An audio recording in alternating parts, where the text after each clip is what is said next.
Good morning. I'm Tom Malloy, and I'm sitting here amongst a group of rear-engine Indy cars. They're here at my shop, and it's a rather interesting group. I'm sitting on the rear wheel of a 1981 Patrick Wildcat that for 138 days was the winning car at the Indianapolis Motor Speedway. And that might get a laugh from some people from the standpoint that why isn't the winning car forever? Well, I'm sitting amongst the first, second, and third place car.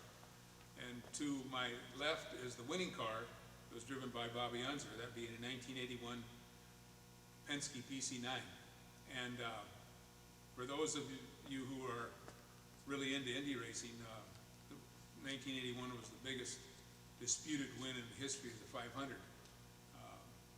Bobby won the race and was given all the accolades. And because the race was rebroadcast in those days, people were watching the rebroadcast and noticed that he had passed cars coming out of the pit area.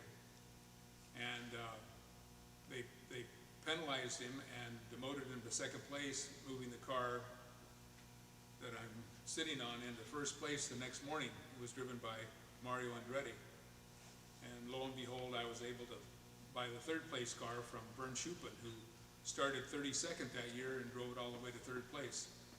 And so anyway, after 138 days of the Wildcat, the STP Wildcat, being designated the winning car, they had a hearing and they gave the win back to Roger Penske and Bobby Unser in perpetuity and fined them $40,000. So the battle rages on even to this day. When you happen to run into both drivers and they're together and somebody happens to bring up the 1981 race, Pat Patrick, the owner, and Roger Penske and Mario Andretti and Bobby Unser are still sorting out what actually happened that day. And as Vern Schuppan said to me, I actually bought this car from him. As he said to me, had I been an American citizen, he's from Australia, and politically better connected, he says, I might have won the race. So it was an interesting time. I never set out to have these three cars. I wanted a winning car, and I did buy the winning car from Bobby Unser, the Norton Spirit car.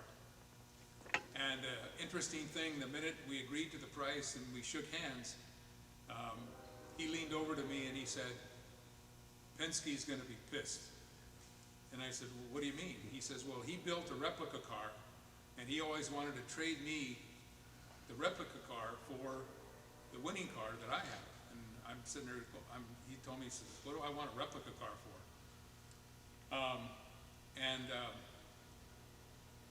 Of the 15 wins Roger Penske has at the Indianapolis Motor Speedway, there's only two cars that he does not own. The Indianapolis Motor Speedway owns the car that Mark Donohue won in, and I own the car that Bobby Unser won in 1981. So I'm real excited from the standpoint that I do have a winning car, and one of Roger Penske's cars makes it even more special to me. Amongst this group of cars also is another one of Roger's cars. It's the 1978 PC6, and it's the first car to qualify at over 200 miles an hour. In other words, every lap that it ran for the 4 laps was over 200 miles an hour. And that was quite an accomplishment back in those days. It sat on the pole and finished second that year. The year prior to that, Tom Sneaver was the driver, and prior to that, the year before, he ripped off 2 laps at over 200 miles an hour. And I understand that Penske also has that car. But this is the first car to qualify at over 200 miles an hour for all 4 laps, which is a feat in itself. Also here is Tom, do me a favor. Keep your eye line at Ren if you could. Okay. Cool. All right. Also here is a 1986 March. It ran at Indianapolis in 1986, 87, 88, and 89. And it was originally owned, well, all 4 years it was owned by A.J. Foyt. He drove it in 86. Davy Jones drove it in 87.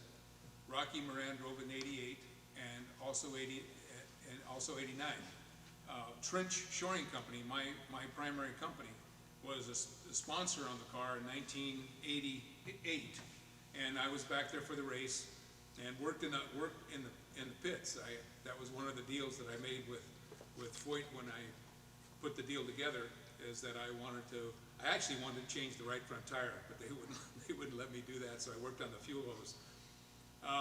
It's either the first or second car that I bought, and I bought it at the sale that Foyt had at the Indianapolis Motor Speedway in 1992.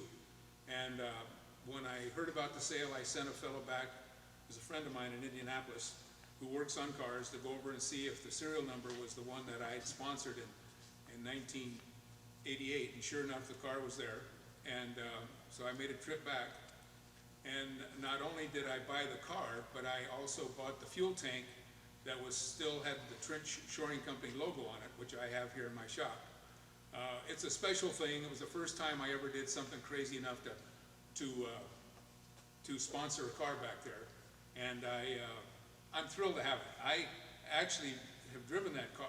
All of these cars are drivable, and I've driven most of them, but that one was the one I've driven the most recent, and it was about 2 years ago at California Speedway, doing one of the vintage events where they let these cars run on the oval, that I was driving that car close to 200 miles an hour.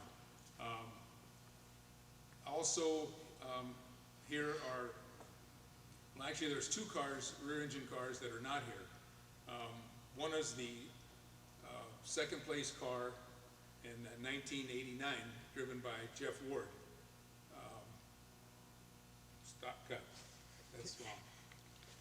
Okay.